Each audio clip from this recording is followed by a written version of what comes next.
और देखिए इसी बीच ये पंकज भैया की माता जी हैं जिन्होंने हमारे गले में ये स्वर्ण मुद्राओं का हार और एक पुष्पों का हार समर्पित किया और एक स्टॉल।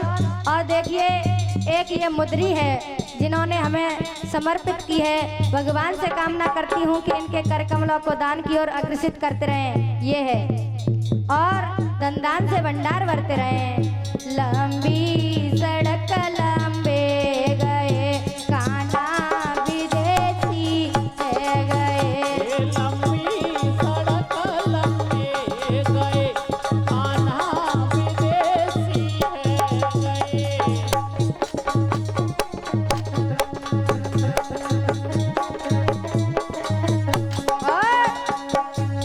उवटा पे ठाड़ी मोए करी गए। वटा पे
बोलिए